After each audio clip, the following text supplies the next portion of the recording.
പിതാവിൻ്റെയും പുത്രൻ്റെയും പരിശുദ്ധാത്മാവിൻ്റെയും നാമത്തിൽ ആമേൻ. പ്രിയപ്പെട്ട ദൈവമക്കളെ, ഈ ദിവസങ്ങളിൽ നമ്മൾ കാണുന്ന, കേൾക്കുന്ന, ചോദിക്കുന്ന ഒരു വലിയ ചോദ്യമാണ് ഓണാഘോഷത്തെക്കുറിച്ചുള്ള ചോദ്യങ്ങൾ. ഓണം ദേവാലയത്തിൽ ആഘോഷിക്കുന്നതിനെ കുറിച്ച് പല രീതികളിൽ പലരും പലതും പറയുന്നു. രണ്ട് കാര്യങ്ങൾ പറയണമെന്ന് എനിക്ക് തോന്നി. കാരണം നമ്മുടെ ആത്മീയ ജീവിതത്തിന്റെ അടിസ്ഥാനമാണ് ദേവാലയം. ദൈവം നമുക്ക് വേണ്ടി നൽകുന്ന ഒരു ദൈവാലയം അത് എങ്ങനെ ഉപയോഗിക്കണം, എന്തിനു വേണ്ടി ഉപയോഗിക്കണം?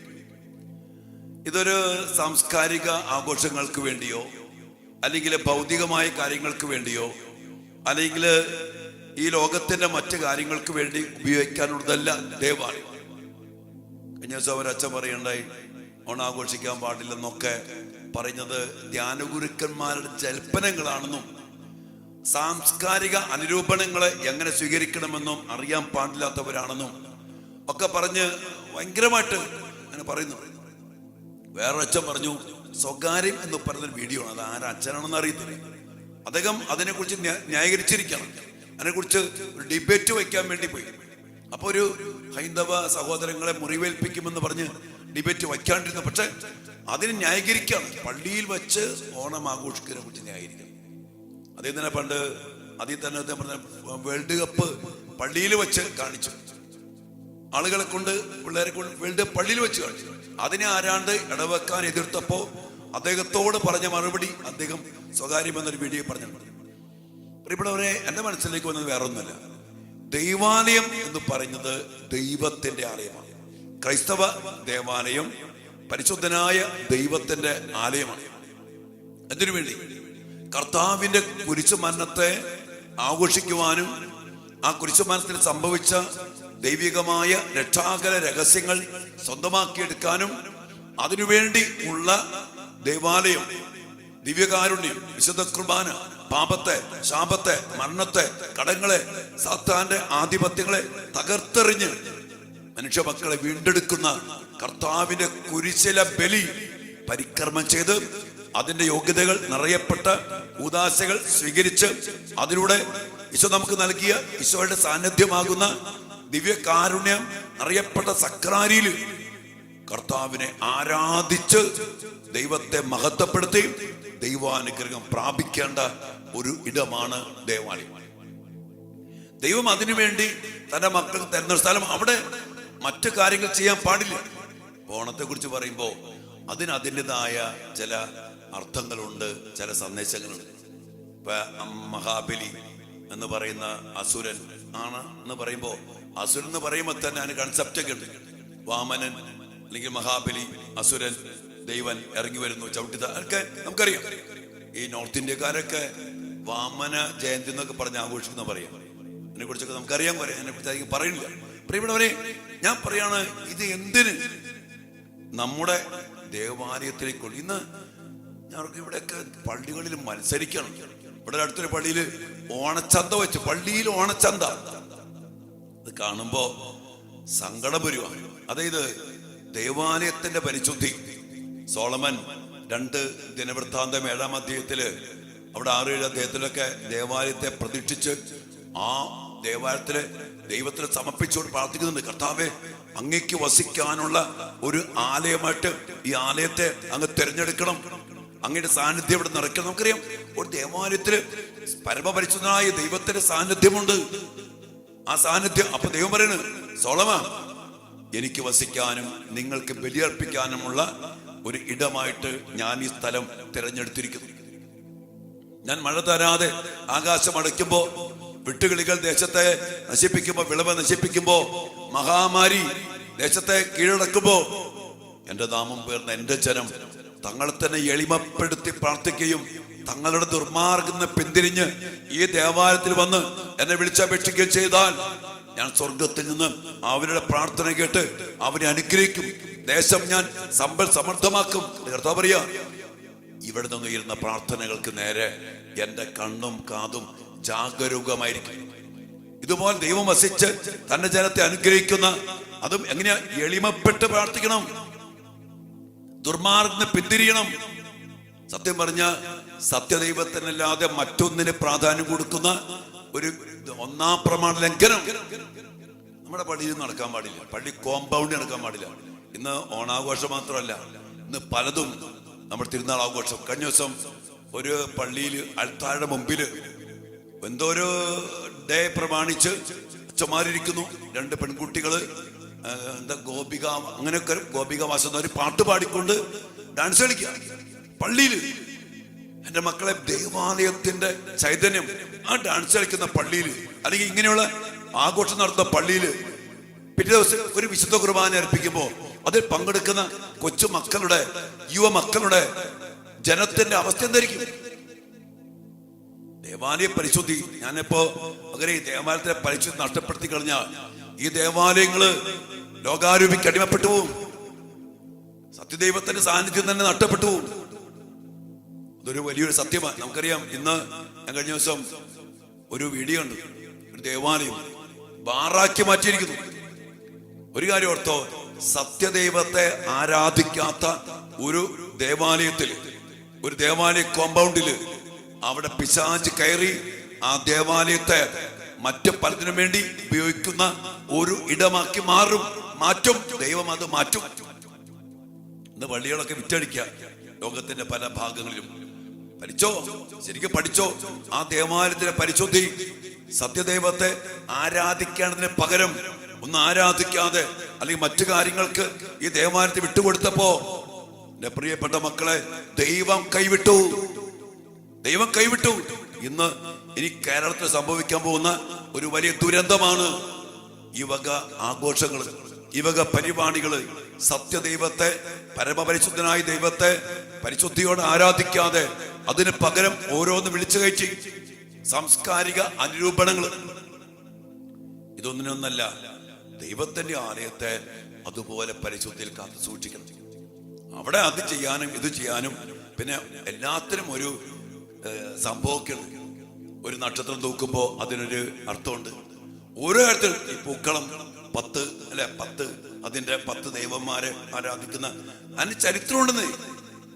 നമ്മൾ ഇതൊക്കെ എന്തിനാ ചെയ്യുന്നത്? ഞാൻ പറഞ്ഞില്ലേ പ്രിയപ്പെട്ടവരെ, എന്തൊക്കെയാണേലും നമ്മുടെ ദേവാലയം അതിനൊരു പരിശുദ്ധിയുണ്ട്. അതോടൊപ്പം തന്നെ ഓരോ ഡാൻസുകള്, ഓരോരോ വസ്തുക്കള്, അതിന് അതിൻ്റെതായ അർത്ഥങ്ങളുണ്ട്. അർത്ഥം മാറുന്നില്ല. നമ്മുടെ കുരിശ രൂപം അതിനർത്ഥമുണ്ട്, അതിന് ചൈതന്യമുണ്ട്. ആ പരിശുദ്ധി നഷ്ടപ്പെടുത്തുന്ന ഒരു കാര്യവും നമ്മുടെ ദേവാലയത്തിലോ ദേവാലയ കോമ്പൗണ്ടിലൊക്കെ എത്തിയാൽ സത്യം ഇത് പ്രവചനമായി എടുത്തോ, നമ്മുടെ ദേവാലയങ്ങൾ, നമ്മുടെ ദേവാലയ കോമ്പൗണ്ടുകൾ കച്ചവട സ്ഥലങ്ങളാക്കി വിറ്റഴിക്കപ്പെടും. ദൈവം കൈവിടും. ഇന്ന് യൂറോപ്പിലെ മറ്റു രാജ്യങ്ങളിൽ നടക്കുന്ന സത്യമാണത്. ദൈവത്തെ ആരാധിക്കാൻ വേണ്ടി പുറപ്പാടിന്റെ പുസ്തകത്തില് 20-ാം അധ്യായത്തിന്റെ 24-ാമത്തെ വചനം പറയുന്നുണ്ട്, എന്റെ നാമം അനുസ്മരിക്കാൻ ഞാൻ ഇടവരുത്തുന്നിടത്തെല്ലാം ഞാൻ നിങ്ങളുടെ അടുക്കിലേക്ക് വന്ന് നിങ്ങളെ അനുഗ്രഹിക്കും. ദൈവത്തിന്റെ നാമത്തെ അനുസ്മരിക്കാനും തന്റെ ജനത്തെ ആശീർവദിക്കാനും തന്റെ ജനത്തിനു വേണ്ടി രക്ഷാകര രഹസ്യങ്ങൾ പരിക്രമം ചെയ്ത് ഉദാശകളിലൂടെ അത് ദൈവമക്കൾക്ക് നൽകാനും വേണ്ടി ദൈവം ഇടവരുത്തിയിരിക്കുന്ന സ്ഥലമാണ് ദൈവാലയം. അതിനുവേണ്ടി തന്ന സ്ഥലം ആ ദേവാലയം. ആ ദേവാലയത്തില് ഈ വക കണ്ണിക്കണ്ട കാട്ടിക്കൂട്ടലുകളും കണ്ണിക്കണ്ട ആർഭാടതകളും കണ്ണിക്കണ്ട വച്ചപൂജകളും കണ്ണിക്കണ്ട പൈശാചിക പ്രവൃത്തികളും ചെയ്താൽ ഒരു കാര്യം ഓർത്തോ, ദൈവം കൈവിടും. അതൊരു വശം. മറുവശത്ത് ഈ പറയുന്ന അച്ഛന്മാരും കമ്മിറ്റിക്കാരും ഇതിന് നേതൃത്വം കൊടുക്കുന്നവരും ദൈവാരാധനയ്ക്ക് എന്ത് പ്രാധാന്യം കൊടുക്കുന്നുണ്ട്? കഴിഞ്ഞ ദിവസം ഞാൻ ആരാധനയെ കുറിച്ച് പറഞ്ഞപ്പോ അവര് പറയായിരുന്നു, ഞങ്ങളുടെ പള്ളിയിൽ ഒരു ആരാധന പോലും ഇല്ല. വിശുദ്ധ കുർബാന എഴുന്നള്ളിച്ച് വെച്ച് വിശുദ്ധ കുർബാന യോഗ്യതകൾ അർപ്പിച്ച് ഉദാശകൾ ഒരുമിച്ച് പരിക്രമം ചെയ്ത് ഈ സത്യദൈവമായ ഏകദൈവമായ ദൈവത്തെ ആരാധിച്ച് ദേവാലയത്തിന്റെ പരിശുദ്ധി കാത്തു സൂക്ഷിക്കുന്ന എത്ര ദേവാലയങ്ങളുണ്ട്, എത്ര വൈദികര് അതിന് പ്രാധാന്യം കൊടുക്കുന്നുണ്ട്. ദൈവം ഇതിനൊന്നും വേണ്ടിയല്ല, ഈ പറഞ്ഞ ഈ ആഘോഷങ്ങൾക്ക് വേണ്ടിയല്ല ദേവാലയം ദൈവം തന്നത്. പക്ഷെ പിശാചിനൊരു നിർബന്ധമുണ്ട്, ഇവിടെ നല്ല സത്യദൈവ ആരാധന നടക്കാൻ പാടില്ല. അതുകൊണ്ട് ദേവാലയത്തെ ഇന്ന് പലതിനും വേണ്ടി വിട്ടുകൊടുക്കുക. പല പല ആഘോഷങ്ങൾക്ക് വേണ്ടി, തിന്നാൻ വേണ്ടി, ആഘോഷിക്കാൻ വേണ്ടി, പിശാചിന്റെ സാന്നിധ്യം കടന്നു വരുന്ന വസ്തുക്കള്, ആഘോഷങ്ങള് ആഘോഷിക്കാൻ വേണ്ടി, വയ്ക്കാൻ വേണ്ടി നമ്മുടെ ദേവാലയങ്ങളെ കൈമാറുമ്പോൾ അത് പിശാചിന്റെ തന്ത്രമാണ്. അവിടത്തേക്ക് വചനം പങ്കുവയ്ക്കുന്ന വചന പ്രഘോഷണങ്ങൾ, വലിയ അഭിഷേകമുള്ള വിശുദ്ധ ബലിയർപ്പണങ്ങൾ, ദിവ്യകാരുണ്യ ആരാധന മധ്യേ ജനം വന്നിരിക്കുന്നു. സക്കറാരിയുടെ മുമ്പിൽ ജനം വന്നിരിക്കുന്നു. അങ്ങനെ ദൈവത്തെ ആരാധിക്കുന്ന ഒരു ജനമായിട്ട് ഒരു ഇടവക വളരട്ടെ. പുറപ്പാടിന്റെ പുസ്തകം 23-ാം അധ്യായത്തിന്റെ 25-26 വചനത്തിൽ പറഞ്ഞില്ലേ, നിങ്ങൾ നിങ്ങളുടെ ദൈവമായ കർത്താവിനെ ആരാധിക്കണം. ദൈവമായ കർത്താവിനെ നിങ്ങൾ വേറെ ആരെ ആരാധിക്കരുത്. വേറെ ആരെയും പള്ളി വിളിച്ചു കൊണ്ടുവരരുത്. പള്ളി കോമ്പൗണ്ടിലേക്ക് വിളിച്ചു കൊണ്ടുവരരുത്. ചിങ്കാരിമേളം, മറ്റു പല ആഘോഷങ്ങള്, മറ്റു പല ഈ വക പരിപാടികള്, അതിനൊക്കെ അർത്ഥങ്ങളുണ്ടെന്നേ. അസുരവാദ്യം എന്ന് പറയാ, ചെണ്ടമേളം, ചിങ്കാരിമേളൊക്കെ അസുരവാദ്യം, അസുരന്മാരെ വിളിച്ചു വരുത്തുന്ന വാദ്യങ്ങൾ. ഇതൊക്കെ പറയുമ്പോ ധ്യാനഗുരുക്കന്മാരുടെ ജൽപ്പനമായിട്ടാണ് ചില മാന്യന്മാരായ ഡോക്ടറേറ്റ് എടുത്ത വൈദികന്മാരും പലരും ചിന്തിക്കുന്നത്. ഇതിനൊക്കെ അർത്ഥമുണ്ട്. നിങ്ങൾ എടുത്തു നോക്ക്. ചണ്ടമേളം, അതിനൊറ്റ വാക്ക് അസുരവാദ്യം അടിച്ചു നോക്ക് ഗൂഗിളില്. അസുരവാദ്യം എന്താണത്?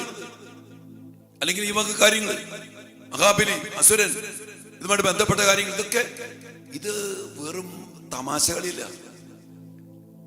പിശാച് ഇതിനെ അങ്ങോട്ട് ഒരു സ്ലോ പോയിസണിങ് ഇത് കൊണ്ടുവരുമ്പോ നമ്മുടെ മക്കൾ എന്ത് ചെയ്യും?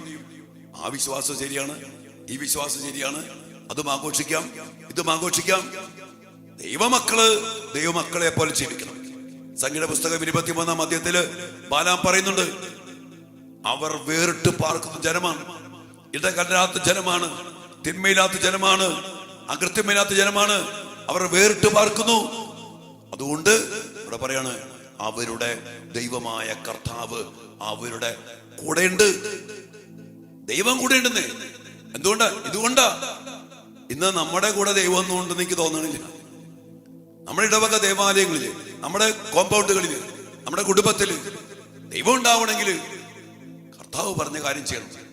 കർത്താവിനെ ആരാധിക്കണം, കർത്താവിനെ വിളിച്ചപേക്ഷിക്കണം, കർത്താവിന് ഒന്നാം സ്ഥാനം കൊടുക്കണം.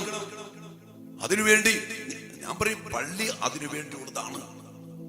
ഇന്ന് പള്ളി പല പല കാര്യങ്ങൾക്ക് വേണ്ടി ഉപയോഗിച്ച് നോക്കിക്കോ, ഈ പള്ളികളൊക്കെ വിറ്റഴിച്ചപ്പെടും. ഇത് ചന്തയായിട്ട് മാറും.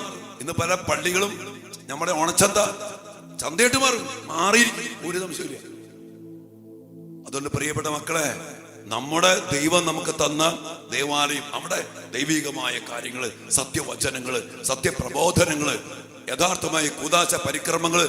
പൗലോസ് 1 കൊരിന്തോസ് 2:2 പറഞ്ഞു, നിങ്ങളുടെ ഇടയിലായിരുന്നപ്പോഴൊക്കെ യേശു ക്രിസ്തുവിനെ കുറിച്ചല്ലാതെ, അത് ക്രൂശിതനെ കുറിച്ചല്ലാതെ മറ്റൊന്നിനെ കുറിച്ചും നിങ്ങൾ അറിയണ്ട.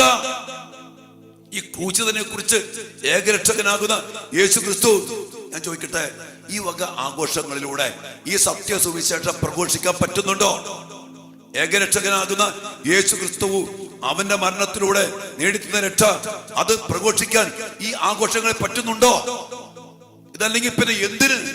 അതുപോലെ പറഞ്ഞ യേശു ക്രിസ്തുവിനെ കുറിച്ചല്ലാതെ മറ്റൊന്നിനെ കുറിച്ച് നിങ്ങൾ അറിയണ്ട. വേറെ ഒന്നിനെ കുറിച്ചും അറിയണ്ടെന്ന് രക്ഷപ്പെടണമെങ്കിൽ. ആത്മരക്ഷയെ കുറിച്ച് എത്ര വൈദികർക്ക്, എത്ര കന്യാസ്ത്രീമാർക്ക് താല്പര്യമുണ്ട്, ഒരു ലക്ഷ്യമുണ്ട്. ആത്മരക്ഷ ആര് ചിന്തിക്കുന്നുണ്ട്? കഴിഞ്ഞ ദിവസം ഒരു സിസ്റ്റർ പറഞ്ഞെടുത്താ, താഴെ കിടക്കുന്നവനെ ഉയർത്തിക്കൊണ്ടുവന്ന ഒരു വലിയ ഉത്സവമാണ് ഈ ഓണാഘോഷം. എന്ന് പറഞ്ഞ കുറ്റം പറയുന്നില്ല. മനുഷ്യന്റെ ആത്മരക്ഷയ്ക്ക് വേണ്ടി ഒറ്റ വഴിയുള്ളൂ, ഏകരക്ഷകനാകുന്ന യേശു ക്രിസ്തു. അവിടുന്ന് കുരിശിലർപ്പിച്ച കുരിശിലെ ബലി, അത് പരിക്രമം ചെയ്യപ്പെടാൻ വേണ്ടി ദൈവം തന്ന ദേവാലയം, അതിൽ പരിക്രമം ചെയ്യപ്പെടുന്ന ഈ കുരിശുമാന ശക്തി വിതരണം ചെയ്യുന്ന കൂദാശകൾ, അത് ചൈതന്യത്തോടെ, സ്പിരിറ്റ് ഓഫ് ദ ലിറ്റർജി. അതിന് നമുക്ക് രണ്ട് വഴിയൊന്നുമില്ല. അത് വിട്ടിട്ട് നമ്മൾ ഈ കാട്ടിക്കൂട്ടലുകളും ഈ കോപ്രായങ്ങളും ഈ അനുകരണങ്ങളും ഈ സാംസ്കാരിക അനുരൂപണങ്ങളും അതിനുവേണ്ടി എല്ലാം ഒന്നാണെന്ന് പറയുമ്പോ നമ്മുടെ മക്കൾ ഇന്ന് അവനും കിട്ടും, ഇവനും കിട്ടും, അവന്റെ പിന്നാലെ പോകും, ഇതിന്റെ പിന്നാലെ പോകും. അത് ശരി, ഇത് ശരി, അതും തിന്നും, ഇതും തിന്നും. ഇനി പിന്നെ വേറൊന്നുള്ളത്, നമ്മുടെ പല അച്ഛന്മാർക്കും പല അഭിപ്രായം, അല്ലെങ്കിൽ പല സമൂഹങ്ങൾക്ക് പല അഭിപ്രായങ്ങളാണ്. ഒരു ഏകരൂപമായ ഒന്ന് സാധനമില്ല. ഞാൻ പറയുന്നത് നമുക്ക് ഒറ്റ അടിസ്ഥാനമുള്ളത് യേശു ക്രിസ്തു. അവനാകുന്ന പാറമേൽ മൂലക്കല്ല്, ക്രിസ്തുവാകുന്ന മൂലക്കല്ല്. ഈ വചനത്തിൽ, കൂദാശയിൽ, അതും കുരിശുമരണത്തിൽ പണിതുയർത്തപ്പെട്ട ഒരു ആരാധന, ഒരു ക്രൈസ്തവ ജീവിതം. അതൊന്നും പറഞ്ഞിട്ട് എനിക്കറിയാം, ഇത് പറഞ്ഞിട്ട് കാര്യമൊന്നുമില്ല. എന്നാലും പ്രിയപ്പെട്ട മക്കളെ, ഇത് പലരും ഇങ്ങനെ പറയുമ്പോൾ കേൾക്കുമ്പോൾ സങ്കടം കൊണ്ട് പറഞ്ഞു പോവാ. ആത്മാക്കൾ നശിച്ചു പോകുമ്പോ, മക്കൾ ദേവാലയം വിട്ടു പോകുമ്പോ, ഇന്ന് എന്തേ നമ്മുടെ മക്കൾക്ക് വിശുദ്ധ കുർബാന വേണ്ട, ദിവ്യകാരുണ്യം വേണ്ട, നിത്യ ആരാധന വേണ്ട? എന്തു പറ്റി? എന്താ പറ്റിയേ? ഒരു കാര്യം ഓർത്തോ, വിശുദ്ധ കുർബാന വിട്ട്, ദേവാലയം വിട്ട്, കൂദാശ വിട്ട്, ദിവ്യകാരുണ്യം വിട്ട് പോയാൽ നമ്മുടെ മക്കൾ നശിച്ചു. ഇങ്ങനെ പോകാനുള്ള ഒരു വലിയ കാരണം ദേവാലയ പരിശുദ്ധി. നമ്മുടെ ഇടവക, നമ്മുടെ വൈദികർ, നമ്മുടെ വേണ്ടപ്പെട്ടവര് ദേവാലയ പരിശുദ്ധി കളഞ്ഞു കുളിച്ചു. മറ്റു പലതിനു വേണ്ടി ദേവാലയ കോമ്പൗണ്ട് ഉപയോഗിച്ചു. സിനിമാറ്റിക് ഡാൻസുകൾ, ഗാനമേളകൾ, DJ പാർട്ടി, മറ്റു അടിപൊളി ആഘോഷങ്ങൾ, ആർഭാടമായ പ്രദക്ഷിണങ്ങള്, അസുരവാദ്യങ്ങള്, ഈ പിശാചുക്കൾ മുഴുവൻ കയറ്റി നമ്മുടെ ദേവാലയങ്ങളെ നശിപ്പിച്ചു കളഞ്ഞു. അതുകൊണ്ട് പ്രിയപ്പെട്ട മക്കളെ, ഞാനിത് വേറൊന്നും പറയുന്നില്ല. നമ്മുടെ ദേവാലയ പരിശുദ്ധി നഷ്ടപ്പെട്ടു പോയതിന്റെ ഒരു അവസ്ഥയെ പറയും, വേദന കൊണ്ട് പറയാം. അതുകൊണ്ട് ഞാൻ ദേവാലയത്തിലേക്ക് മക്കൾ വരണം. എന്തിനു വരണം? കൂദാശ പരിക്രമം ചെയ്യാൻ, വിശുദ്ധ കുർബാന അർപ്പിക്കാൻ, ദിവ്യകാരുണ്യ ഈശോയെ സ്വീകരിക്കാൻ, ഈശോയുടെ സന്നിധിയിൽ വേദനകള്, സങ്കടങ്ങള്, ദുഃഖഭാരങ്ങള് ഇറക്കി വയ്ക്കാൻ, ആശ്വാസം കിട്ടാൻ. അതാണെങ്കിൽ പിന്നെ എന്തുകൊണ്ട് നമ്മുടെ മക്കൾ ഇന്ന് പള്ളി വരുന്നില്ല? ഇന്ന് എവിടെ ചെന്നാലും കുറെ വയസ്സായ പ്രായമായ ആളുകളുണ്ട്. കുർബാന സ്വീകരിക്കാനോ വളരെ ചുരുക്കം പുരുഷന്മാർ. സ്ത്രീകൾ കുറെ എന്താ പറയാ വന്ന് സ്വീകരിക്കും. ചെറുപ്പക്കാരും മക്കള് വളരെ കുറച്ചുള്ളൂ. ദേവാലയത്തിന്റെ ധർമ്മം, ലക്ഷ്യം നഷ്ടപ്പെട്ടു. ദേവാലയം ചെയ്യേണ്ട കാര്യം ദേവാലയം ചെയ്യാതെ പോയി. ചെയ്യാൻ പാടില്ലാത്ത കാര്യങ്ങൾ ചെയ്തു. അതാണ് കഴിഞ്ഞ ദിവസം തന്നെ വെച്ച് പറഞ്ഞ പോലെ, തിന്നാൻ പറഞ്ഞ കാര്യം തിന്നില്ല, തിന്നരുതെന്ന് പറഞ്ഞ കാര്യം തിന്നു. ദേവാലയം എങ്ങനെയായിരിക്കണം, എന്തായിരിക്കണം എന്ന് ദൈവം പറഞ്ഞിട്ടുണ്ട്. അതിന് വില കൊടുക്കാതെ വേണ്ടാത്ത കാര്യങ്ങൾക്ക് വേണ്ടി പ്രാധാന്യം കൊടുത്ത് ദേവാലയ പരിശുദ്ധി നഷ്ടപ്പെടുത്തി കളഞ്ഞു. അതുകൊണ്ട് ഇത് പറഞ്ഞിട്ട് കാര്യമൊന്നും എനിക്കറിയില്ല. എന്നാൽ എന്റെ പ്രിയപ്പെട്ട മക്കളെ, എന്നെ സേവിക്കുന്ന മക്കള് ഇതുമായിട്ട് ബന്ധപ്പെട്ടവരായിരിക്കും, അതെനിക്കറിയാം. അതുകൊണ്ട് നമ്മൾ ചെയ്യേണ്ടത് ഇതിനു വേണ്ടി ഉപവസിച്ച് ശക്തമായിട്ട് പ്രാർത്ഥിക്കണം. അതുകൊണ്ട് തന്നെ ഈ ദിവസങ്ങളില് നിത്യാരാധനയില് ശക്തമായി നിങ്ങൾ പോയിരുന്ന് പ്രാർത്ഥിക്കണം. ദേവാലയത്തില് സക്രാരി മുമ്പില് ഉപവസിച്ച് കരങ്ങൾ വിരിച്ച് തമ്പുരാനെ കരുണയായിരിക്കും എന്ന് പറഞ്ഞ് പ്രാർത്ഥിക്കണം. രോഗാരൂപിക്ക് അടിമപ്പെട്ട് പിശാചിനാൽ ബന്ധിക്കപ്പെട്ടു പോയ അനേകം ഇടവകകൾക്ക് വേണ്ടി, വൈദികർക്ക് വേണ്ടി, സമർപ്പിതർക്ക് വേണ്ടി, ഇതുമായിട്ട് നേതൃത്വം കൊടുക്കുന്ന പാവപ്പെട്ട അൽമായ മക്കൾക്ക് വേണ്ടി നമ്മൾ ദൈവസന്നിധിയിൽ കരുണയ്ക്ക് വേണ്ടി പ്രാർത്ഥിക്കണം. ഇത് ദൈവിക നിന്ദയാണ്. ദേവാലയത്തെ മലിനമാക്കുന്നതാണ്. ദേവാലയത്തെ കച്ചവട സ്ഥലമാക്കരുത്, ചന്തയാക്കരുത്. അതെല്ലാം ചെയ്തുകൊണ്ടിരിക്കുക. ഈ ഒരു കാലഘട്ടം പിശാച് അതുപോലെ എല്ലാവരെയും അടക്കി ഭരിക്കുന്ന ഒരു കാലഘട്ടമായിട്ട് മാറി. പണ്ഡിതന്മാരും PhD-ക്കാരും ഡോക്ടറേറ്റുകാരും അറിവുള്ളവരും.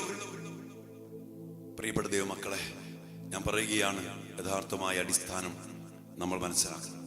അത് കർത്താവിന്റെ പരിശുദ്ധിയാണ്, കർത്താവിന്റെ സാന്നിധ്യമാണ്. ആ പരിശുദ്ധനായ ദൈവത്തെ, പരിശുദ്ധമായ ദേവാലയത്തില് ദൈവത്തെ ആരാധിച്ച്, എന്താ പറയാ, ആരാധിക്കണം. അപ്പോൾ ഞാൻ നിങ്ങളുടെ ഭക്ഷ്യവും പാനീയവും ആശീർവദിക്കും. നിങ്ങളുടെ രോഗങ്ങൾ ഞാൻ നിർമ്മാർജ്ജനം ചെയ്യും. വന്ധ്യതയോ ഗർഭചിത്രമോ നാട്ടിൽ ഉണ്ടാകത്തില്ല. ഞങ്ങൾക്ക് ഞാൻ ദീർഘായുസ് തരും. ഇന്ന് വന്ധ്യത, ഗർഭചിത്രം, എന്താണ് വന്ധ്യത? ബലം പുറപ്പെടുവിക്കണില്ല. ഗർഭചിത്രം ഒന്ന് നല്ല ജീവനോടെ പുറത്തു വരില്ല, ഇടയ്ക്ക് വെച്ച് അലച്ചിപ്പോകും. കുടുംബജീവിതങ്ങൾ, പഠന മേഖലകള്, ജോലി മേഖലകള്, ബിസിനസ് മേഖലകള് വന്ധ്യത ബാധിച്ചിരിക്കുന്നു. ഇടയ്ക്ക് വെച്ച് അലച്ചിപ്പോകുന്നു, ഗർഭചിത്രം നടന്നു പോകുന്നു. രോഗങ്ങള്, മഹാമാരികള്, പെട്ടെന്നുള്ള മരണങ്ങള്, ഇതൊക്കെ സംഭവിക്കാനുള്ള കാരണം കർത്താവിനെ ആരാധിക്കാത്തതാ. അതുകൊണ്ട് കർത്താവിനെ ആരാധിക്കാൻ ദൈവം തിരഞ്ഞെടുത്ത ദൈവം തിരുമനസായ ദേവാലയത്തില് സത്യദൈവത്തെ ആരാധിക്കണം. ഞാൻ കണ്ടെടുത്തോളം, ഞാനൊക്കെ ഇവിടെ വസിക്കുമ്പോഴൊക്കെ നമ്മുടെ മക്കളാ ദൈവാരാധനയ്ക്ക് യാതൊരു താല്പര്യമില്ലാത്ത മക്കള്, ആരാധനയ്ക്ക് തിരിഞ്ഞു പോലും നോക്കാത്ത മക്കള്. കഴിഞ്ഞ ദിവസം ഞാനൊരു ആരാധന യാത്രയെ കുറിച്ച് പറഞ്ഞപ്പോ ഈ നാട്ടിൽ നിന്ന് ഒരുവൻ പോലും വന്നില്ല. വിശുദ്ധ കുർബാനയ്ക്ക് മെസ്സേജ് ഇട്ട് പറഞ്ഞതാ, ഒരാൾ പോലും വന്നില്ല. പ്രിയപ്പെട്ട മക്കളെ, ദൈവാരാധനയ്ക്ക് താല്പര്യമില്ല. നീ അടുത്ത മറ്റു കാര്യങ്ങൾക്ക് ഇവരൊക്കെ ഓടിക്കൂടും. മറ്റേ സെറ്റ് സാരി കൊടുത്ത് ഭയങ്കര സെറ്റപ്പായിട്ട് വരും. കണ്ടിട്ടുണ്ട്, എനിക്കറിയാം. പക്ഷെ ദൈവാരാധനയ്ക്ക് പ്രാധാന്യമില്ല. വിശുദ്ധ കുർബാനയ്ക്ക് ചുമ്മാ വന്നും അവിടെ ഇരിക്കും, തോന്നുമ്പോൾ വരും, ഇറങ്ങിപ്പോവും, വാ തുറക്കില്ല, പ്രാർത്ഥിക്കത്തില്ല. ദൈവാലയത്തിലും വിശുദ്ധ കുർബാനയ്ക്കും ആരാധനയ്ക്കും ഒരു വാ തുറക്കാത്ത, തീഷ്ണതയില്ലാത്ത, സമയം കണ്ടെത്താത്ത, പ്രാധാന്യം കൊടുക്കാത്ത ഒരു അവസ്ഥയാക്കി നമ്മുടെ മക്കളൊക്കെ മാറ്റിയതിന്റെ പിന്നിൽ ഈ വക വേണ്ടാത്ത ആഘോഷങ്ങളും അനുഷ്ഠാനങ്ങളും അനുകരണങ്ങളും അനുരൂപണങ്ങളൊക്കെ കടന്നു വന്നെന്ന് പറയാതിരിക്കാൻ വയ്യ. അതുകൊണ്ട് വീണ്ടും പറയാണ്, എന്നെ കേൾക്കുന്നവരൊക്കെ ഇതുമായിട്ട് ബന്ധപ്പെട്ട മക്കളായിരിക്കാൻ സാധ്യതയില്ല. അങ്ങനെയുള്ള ഈ ടോക്കൊന്നും കേൾക്കില്ല എന്ന് എനിക്കറിയാം. അതുകൊണ്ട് നമ്മൾ ചെയ്യേണ്ടത്, മക്കളെ, നമ്മൾ ഈ മക്കൾക്ക് വേണ്ടി പ്രാർത്ഥിക്കാം. യഥാർത്ഥമായ സത്യദൈവ ആരാധനകൾ വിശുദ്ധ കുർബാനയിലേക്ക് അനേക മക്കൾ ഓടി അണയട്ടെ. ഞാൻ പറയാണ്, ഈ പള്ളിക്കുള്ളിലെ ഡാൻസും തുള്ളലും ഈ വക കാര്യങ്ങൾ കാട്ടിക്കൂട്ടിയാൽ മക്കൾക്ക് ഇതിനോട് വലിയ വില ഉണ്ടാവില്ല. കുർബാനയും ഇങ്ങനെ എന്തോ കാട്ടിക്കൂട്ടില്ല. വിശുദ്ധ കുർബാന സ്വീകരണം ഒരു ഓണസദ്യ അങ്ങനെ മറ്റു കാര്യങ്ങൾ പോലെ. അതുകൊണ്ട് വിശുദ്ധ നമ്മൾ കൊടുക്കേണ്ട ഭക്ഷണം വിശുദ്ധ കുർബാനയാണ്. ദേവാലയത്തില്, ഒരു ഇടവക ദേവാലയത്തില് ഒരു ദൈവ പൈതലിന് കിട്ടേണ്ടത് വിശുദ്ധ കുർബാനയാണ്. പരിശുദ്ധ കുർബാന, വിശുദ്ധ കുർബാന വിശുദ്ധ ജനത്തിനുള്ളതാണ്. ജീവന്റെ അപ്പം അത് കൊടുക്കാനുള്ളതാ ദൈവാലയം. ചന്തയാവാനുള്ളതല്ല ദേവാലയം, ഓണച്ചന്തയാകാനുള്ളതല്ല ദേവാലയം. എന്തുമാകട്ടെ, കേൾക്കുമ്പോൾ സങ്കടമുണ്ട് മക്കളെ. നമുക്ക് പ്രാർത്ഥിക്കാം. കർത്താവിന്റെ വലിയ കരുണയും കർത്താവിന്റെ വലിയ ഇടപെടലും കർത്താവിന്റെ വലിയ ശക്തമായ പരിശുദ്ധാത്മാവിന്റെ ഒരു വെളിച്ചവും പ്രകാശവും നമ്മുടെ മക്കൾക്ക്, നമ്മുടെ കുടുംബങ്ങൾക്ക്, നമ്മുടെ ഇടവകകൾക്ക്, പ്രത്യേകിച്ച് നമ്മുടെ വൈദികർക്കും സന്യസ്തർക്കും ഒക്കെ ലഭിക്കാൻ വേണ്ടി നമുക്ക് ഒരുമിച്ച് പ്രാർത്ഥിക്കാം. ഈശോ അനുഗ്രഹിക്കട്ടെ. പ്രിയപ്പെട്ട മക്കളെ, ഒരു ചെറിയ സന്ദേശം അച്ഛൻ നൽകാൻ ആഗ്രഹിച്ചു, അതുകൊണ്ട് പറയാണ്, നമുക്ക് ഒരുമിച്ച് പ്രാർത്ഥിക്കാം. കർത്താവിന് വലിയ കൃപ നമ്മിലേക്ക് ഒഴുകട്ടെ. നമുക്ക് ഈ ദിവസങ്ങളിൽ ആരാധന മധ്യേ ഇരുന്ന് പ്രാർത്ഥിക്കാൻ പറ്റുന്നവര് അതിന് പരിഹാരമായിട്ടും പ്രാശ്ചിത്തമായിട്ടും കർത്താവിനെ വേദനിപ്പിക്കണം. കർത്താവിന്റെ വേദനയിൽ പങ്കുചേർന്ന് കർത്താവിനെ ആരാധിക്കാം, കർത്താവിനെ സ്തുതിക്കാം, കർത്താവിന് നന്ദി പറയാം. നമുക്ക് 26-ാം തീയതി പ്രത്യേകമായിട്ടൊരു ദിവികാരന്റെ യാത്രയ്ക്ക് നമ്മൾ അറേഞ്ച് ചെയ്യുകയാണ്. അതിനുവേണ്ടി നമുക്ക് പ്രാർത്ഥിക്കാം. കർത്താവ് നമ്മുടെ കുടുംബങ്ങളെ, നമ്മുടെ ജീവിതങ്ങളെ, നമ്മുടെ ദേശത്തെ യഥാർത്ഥമായ ഏകരക്ഷകനായ യേശുവിന്റെ ശക്തമായ ഇടപെടലിലൂടെ അനുഗ്രഹിക്കട്ടെ. ജനം അത് തിരിച്ചറിഞ്ഞ് കർത്താവിനെ ആരാധിച്ച് കർത്താവിനെ മഹത്വപ്പെടുത്തട്ടെ. പിതാവിന്റെയും പുത്രന്റെയും പരിശുദ്ധാത്മാവിന്റെയും നാമത്തിൽ